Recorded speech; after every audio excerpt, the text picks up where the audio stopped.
Welcome back, everybody, to me talking about the Wheel of Time and being pissed off mostly. This is 3/4 done with Lord of fucking Chaos, and trust me, it gets worse. It's not a good book. It remains to be a very bad book indeed. And I'll talk about that today some more. I hope I'll get most things in there because, I'm a bit scatterbrained. Things have not been good in general, so that's where we are. But strength through rage and shit, right? So let's get on it, shall we? Cheers.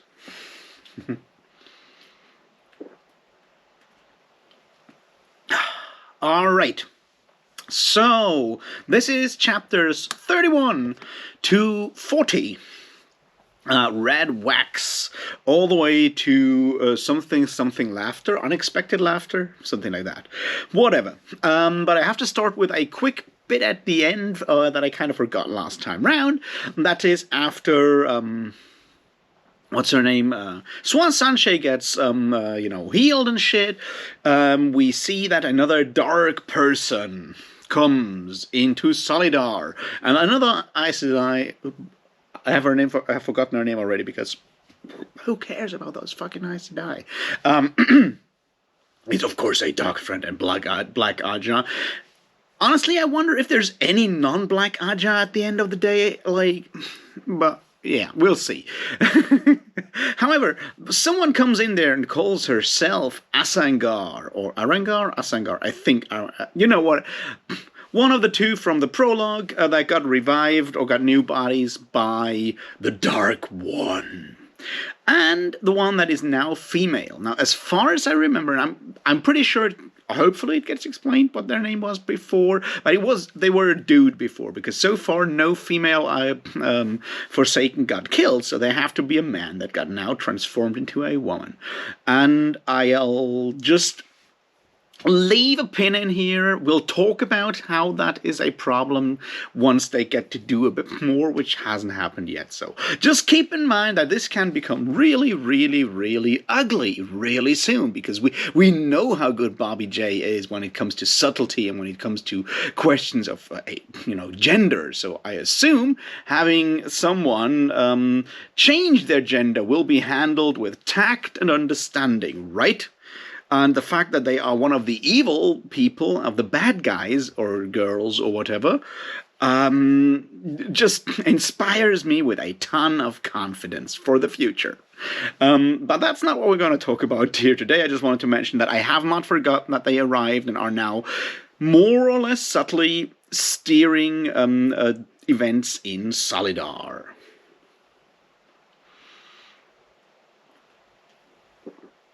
All right. Chapter 1, whatever, Red Wax, is another one about the Children of the Light, and, well, it sucks. Robert fucking Jordan does not understand religious fanatics. He does not understand shit about it. Yeah, they're supposed to be the Inquisition. It even drops in the let's kill them all and let the creators sort them out. Which, on the one hand, raises the question, since when does the fucking creator in the fucking Wheel of Time ever stir himself, or, yeah, I guess himself, because we're talking that kind of word, right? Stir him fucking self and make any decisions about those kind of things. I thought that guy doesn't exist. He just, kicked the whole thing into motion and then never takes a fucking hand, because there is no actual religion or anything in this world. Apparently, that doesn't matter now, but whatever. So, he even draws that quote of, kill them all and let the creator sort them out kind of thing, which, is from...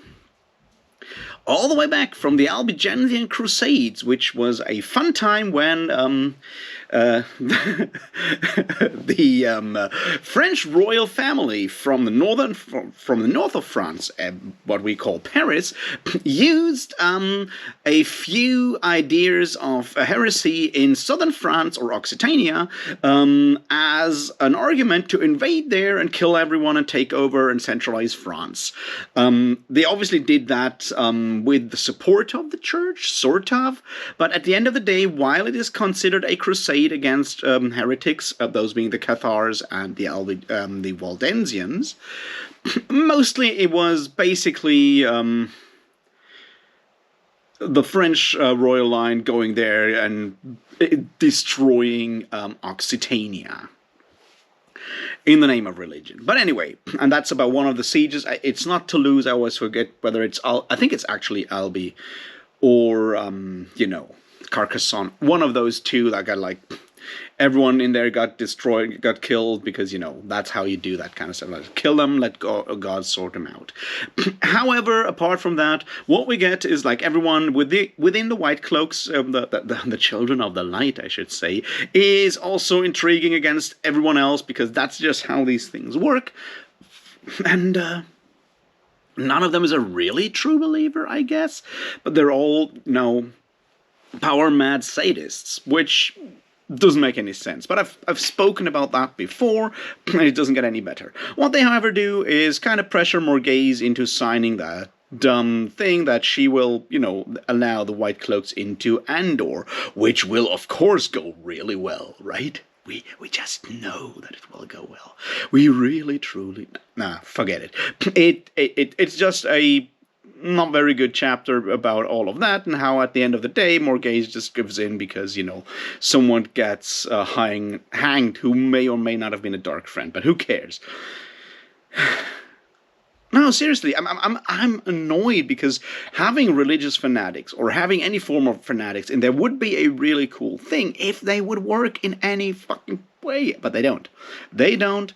It's just dumb cliches of someone who has never really looked into how, religious fanaticism works, I guess. Sad but true. Also, go read up on the Albigensian Crusade. It's actually a lot of fun. There's good chronicles from that time. Or, I guess, read A Song for Arbonne by Guy Gavriel Kay, which is something I plan to do in the future.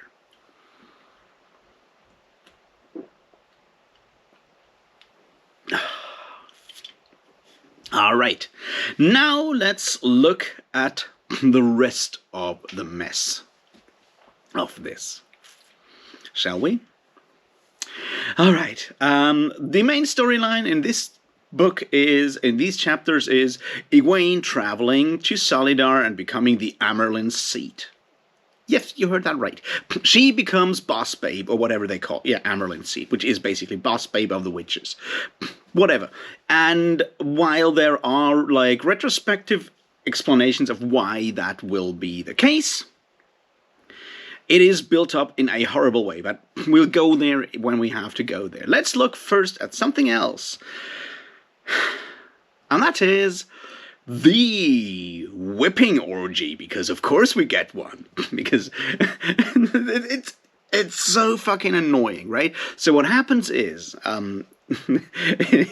Egwene goes back into the dream world together with the other wise ones, and they meet the Aes Sedai, and the Aes Sedai basically summon her to Solidar.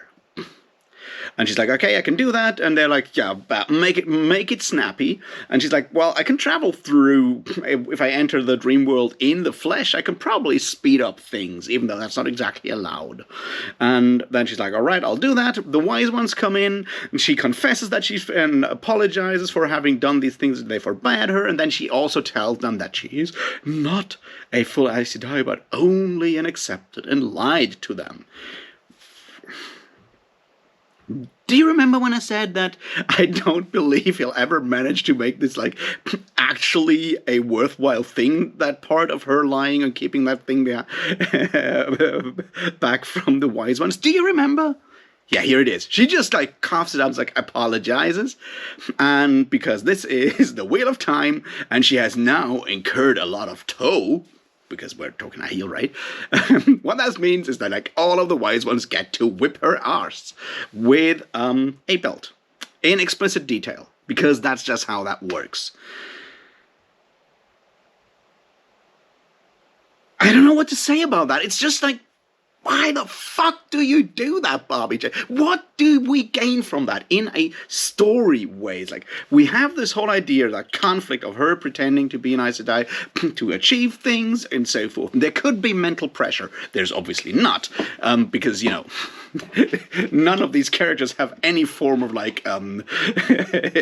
mind, basically, or any form of, inner personality. They deal with You know, that doesn't happen. Or what happens is she just like thinks about, oh God, hopefully no one ever finds out, and that's it. And then she just like goes out and tells them and apologizes and gets whipped, and gets whipped some more, and gets whipped some more because that's how these things work. Also, she has to basically ask for the whipping because we're firmly in kink country now. And it's not that there's like an official, like, army that says, like, you do this, that's like 20 straps or something. No, this is, she has to go to the wise ones and tell them, you know what? I lied to you, so please whip me. Please whip me some more. And please whip me some more. Oh, and some more. Please do it with my own belt, because it's gratuitous and it's dumb, is what it is. It's unnecessary and it's gratuitous dumbness. Just... yeah. Because, I don't mind if you want to put some spanking scenes in there, if you want to put that stuff in there. I don't mind, but please give it some form of, like, reason? Like, bother with a reason, or just write porn if you want to. Like, I don't mind you writing, like, I don't know, 50 Shades of Wheel or whatever you want to call it. I don't care. But please give it some sort of fucking reason to be there, and we don't get that. So all we get is, once again, a woman being humiliated and begging for it. Wonderful, right? And then she writes to Solidar, shows up, thinks she's going to get some more of that because she thinks they found out something about her or whatever. And they're like, you know what? Surprise! You're boss babe now. And that's obviously the next bit that is shitty and not good. What do I mean by that? Look. Set aside from the part that it's absolutely dumb and ridiculous to put her on the throne, to make her on Amerlin's seat, and the only reason for that basically is that she is Egwene Elvire and thus a main character. That's basically the actual only reason, because, she's not even an official Aes Sedai. She hasn't been with the other Aes Sedai for ages, and all of that stuff. They only met her for like 1 month, maybe? They're like, that sure sounds like a good idea. And I know all you Raffo people will come like, yeah, let's get it explained. Yeah, I know how the explanation will work out. There is like, we have these different factions. We have, Swan Sanche, who can't be Amorin anymore, who tries to, manipulate people there. We have the Black Aja and Asangara, whatever her name is, manipulating people, and that's how Egwene ends up on there, because no one else is strong enough to take the Amerlin's seat. We even have that kind of thing driven in heavily afterwards with the meetings of those two other ones that wanted to be Amerlin, or like Amerlin in exile, anti-Amerlin. If we have like anti-popes, does that make her like the anti-Amerlin? Does she move on to Avignon? Maybe. We will see. By which I mean, if she just moves to Whitebridge and at some point they bomb the bridge, I'll just like fucking, I don't know what I'll do.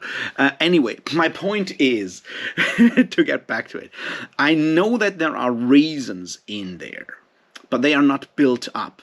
And the only reason why they are not built up in any way, and yes, there was the foreshadowing with her dream when she walked through the ter'angreal, when she became accepted. I know that. That's not what I mean with like built up.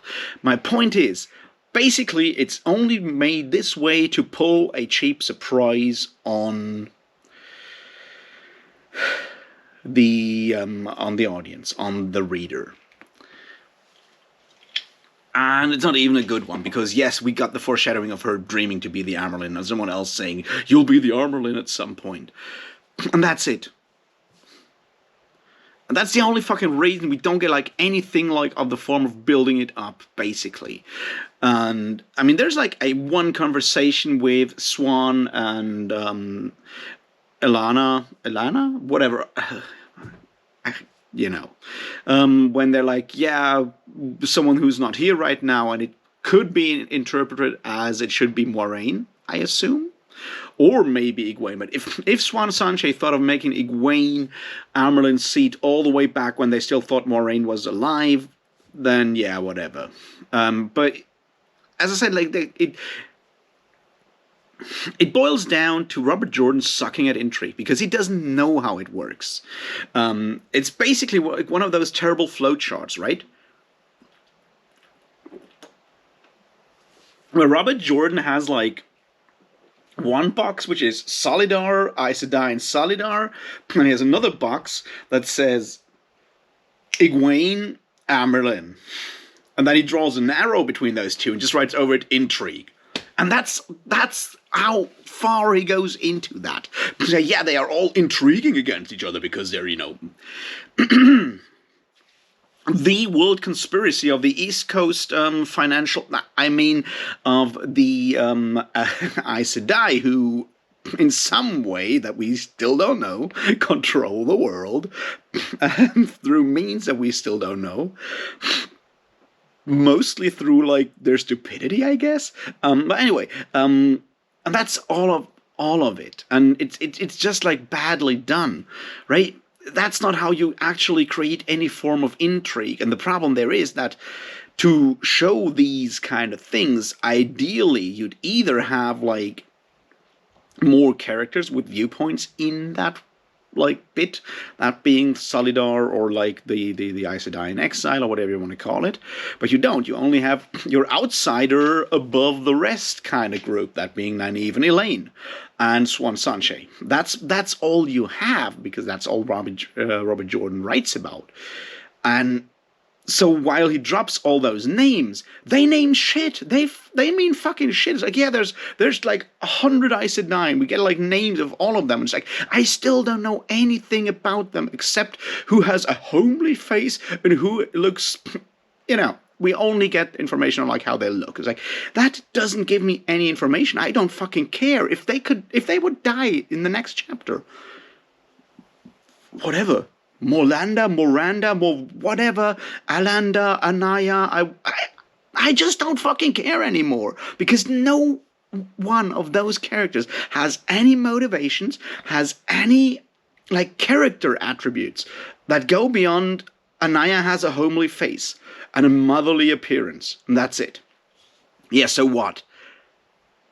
I'm pretty sure she has brain in there somewhere as well, but we don't know about that because Bobby J doesn't care about the minds of women, because they're probably all thinking only about the hemlines of their fucking dresses, and that's exactly where the whole thing falls flat. We're supposed to think there has been like a lot of like maneuvering, manipulating, and whatnot going on in those places. But we don't see that. We only see the result. And then once all of that has happened, we get like the idea that there's like three factions. There's like Shiriam, who I guess will turn out to be Black Aja as well. Then there is... I have forgotten their names already. Who cares? Someone with more in their name, and Morlanda, Moran, whatever, and another one whose name I have forgotten as well. They all want to be empowered. It's like, I get that, but do we know what kind of things they stand for? What kind of policies they stand for? What kind of like motivations they have, apart from like, I want to be Batman, I want to be sit on that fucking seat? No, we don't. We don't even know what they intend to do with the entire. And that's why, I mean, it's bad writing. It's terrible, because it would have been so easy to have like set up one faction that wants to unite the Aes Sedai in the White Tower and is willing to go, sell out Nynaeve and Elaine, if that mean to Elida to actually take over the place. That would be one faction that we can work with. And another one is like, no, we'll, go and take down Elida, whatever it takes. Even if it means flooding the market with a lot of, you know what I mean? Like, go there, sand assassins, whatever. We'll do whatever it takes to take down Elida, and we'll take over. Have that as a second faction. Have a third one that's more like about. There's so many ideas there. Like, support Rand, don't support Rand. Support Elida, don't support Elida. Do something entirely different. There's so many ideas of factions that could be there, but we don't get that because all we get is homely faces and dresses. And that's why the whole thing just doesn't work out. You know what's like the worst example of that? Like ridiculous. And I fucking hated that moment. When they're looking for an accepted dress for Egwene. Because she has to wear like an accepted dress to and so forth. They try on 8 dresses and they don't fit, and they finally find one that almost fits, but it's too tight around the bosom and too wide around the waist, because of course she has to be like has big boobs and narrow waist, because that's exactly how all like powerful women look in the mind of Bobby fucking Jay. It's like, why? That is not necessary information. That you have to rub her face in the fact that Egwene, apart from being one of the most powerful Aes Sedai ever when it comes to just using the power, is also someone who conforms to very stereotypical body images. It's like, why do that? It's completely unnecessary unless you want your audience of 15-year-old boys to beat off on that. That's the only reason to put it in there. That's gratuitous and dumb. And it annoys me. It really fucking annoys me. And there's more stuff like that. It's like like when they have the ritual of electing the Aes Sedai, and like the Amerlin, when she gets crowned boss babe, right? What happens is that they all walk in that room, and she has to and to prove that all of them are women, what they do is they take off their tops and show their boobs. It's like, all right, I'm not sure if that's a very good idea, a very good way to prove that someone is a woman. I mean, like, if I drink a couple more beers, I'm pretty sure I can like boast tits as big, boobs as big as some of those in that room, right? It's ridiculous. And it's basically just so we have another scene where people can like, oh, look, boobs. And then, Egwene has to do some foot washing, whatever. And then she gets raised Amerlin's seat. Yeah. And gets to show off and be arrogant, because he's already arrogant all the time. It's like, all of that stuff just drags and drags and drags. And what it does is, once again, Robert Jordan pretending at writing a well-designed, well-built world, which it doesn't do, because the world is shoddy as fuck. But what it does is spend an inordinate amount of time on just showing us dress colors, dress shapes, people with homely faces, people with bird-like faces, because apparently there's like 3 or 4 very specific female faces. There's bird-like, there is homely, motherly, and there is big-eyed. And that's about it. Oh, and pouting and demanding mouths. That's also possible. And I don't know what a demanding mouth is, but apparently some of the Red Aja have it. And it sounds like really cheap fanfic porn, basically. But that's Robert Jordan's diverse vocabulary when it comes to describing the human body and facial expressions. But apparently that's all we do. We don't get any more information. Basically, we just get like, there's those 3 factions, and that Black Aja that's hanging out with Asana. I want to say Asana because I get that like stupid Asana spots on YouTube, but Asangara, whatever, that one that we need to talk about later on. It sends her to like at least 2 factions to manipulate both of those, and that's like the only information we get out of that. And of course, Swan Sanche is still flirting with Gareth Bryn because every woman needs a man. So yeah, and then Matt just walks in and we get like another one of those surprises, and Matt gets kicked in the arse for some reason, and then has to run along to make sure those girls don't get themselves killed, because that's the only way, because they will otherwise never listen to him, because that's just how that shit works. It doesn't. Which kind of brings us to the end of that whole thing, right? So Rand overhears the whole thing, thinks Egwene is in trouble, sends Matt and the Band of the Red Hand into Solidar to save Egwene, get Elaine to Caemlyn, and Aviendha goes with them to get herself killed by Elaine because she fucked Rand, which is apparently a killing offense, but it has to be like she has to ask for it because of the whole like G.A. Toe thing. But yeah, whatever. Yeah, never mind. It's still kind of annoying. But the point is, that's just like, so we get another scene where Matt can mat around and then get like sort of humiliated by women and then meet and have a conversation with Tom, who is about like, yeah, women don't want to be rescued, so you have to stay in the background and wait until they have no other choice, and then you have to rescue them, and until then you have to go along with what they say, which is so fucking ridiculous, misogynist bullshit. And it's so annoying that this comes through these books again and again and again. And it's like, why do that? It's like, you have a story there, and that's a fine story in part, right? The idea of them going down to Ebudar. I finally remembered the name of that fucking town, Ebudar. They have to go to Ebudar to get the bowl of weather control. But, so, right? So you could do that without having you have to stay in the background and move along because they will not accept that you know better. So you have to wait until they fuck up so you can then help them. And that's the wise mentor's advice to young Matt Coffin. I don't know. It's just awkward at this point. Parts of this book, in particular, especially the whole like Egwene gets spanked, like whipped, and then gets made Amerlin's seat, reads like really shitty fanfic.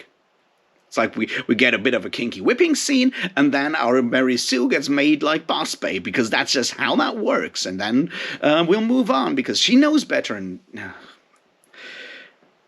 seriously, at this point, I really, really, really wonder why people think this is good fantasy. Why this could ever, like, people ever thought this was good fantasy. Like, I mean, it's not like there wasn't, like, other stuff around. Even Game of Thrones came out at the same time as this book, and people think this is how you do intrigue. This is how you do world building. This is how you do complex characters that actually, have motivations and emotions and stuff. I don't know. It's... So yeah, anyway, the point is that now we finally know that it's Aviendha, Min, and Elaine, and they're all like, we gotta share him, and like, Aviendha is like, well, you know what, I'm a heel, it's fine with us, and Elaine is like, no way! And then they just laugh because men make everything complicated. And that's the other thing, that in every single of these situations, whatever else happens, especially with Elaine and Egwene, possibly with Aviendha, but we don't know because we don't get Aviendha's point of view that often. Possibly there as well, but every single decision, whether it's about like where to run with like thousands of men and hundreds of Aes Sedai or whatever, it's all about boys all the fucking time. And look, I'm not disputing the fact that people having a crush on someone, people having strong emotions for someone else, romantic emotions even, will definitely tinge our decisions. I've been in love before, strange as it may seem. I know that. But we're talking about people that are ruling kingdoms at this point. We're talking about people that are ruling kingdoms at this point. Lots of kingdoms. Some of them got trained to rule kingdoms. And they still only think with their hormones. It's like, what?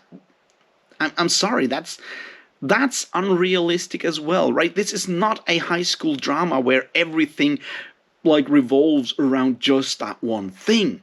No, this is very much high stakes, world-shattering fantasy. But at the end of the day, you break down all the motivations, if there are motivations, once again to who gets to fuck whom. And I'm like, that's cheap. Anyway, that's sort of all I got from this today. It was a frustrating read. I hope there will be some really cool action in the next couple of chapters. I mean, I've got like 2 blocks of chapters left that I'll read for tomorrow and Friday, third day, whatever. I'm lost in time at this point. Man. Yeah. And I guess some people will go to Ebudar. There will be some battling. Someone will get their like a bowl of stuff of weather control. Rand will get his hands on it. I assume he'll give it to what's his name, to Logain, and then things get really interesting. And I guess Samael or some other Forsaken will be killed at the end, but we'll find out in due course, because all we gotta do at this point is read and find out. And with these wise words that back me up to no end, I'll leave you, and I'll talk to you tomorrow about some more of this mess. Until then, thanks for staying with me. Cheers.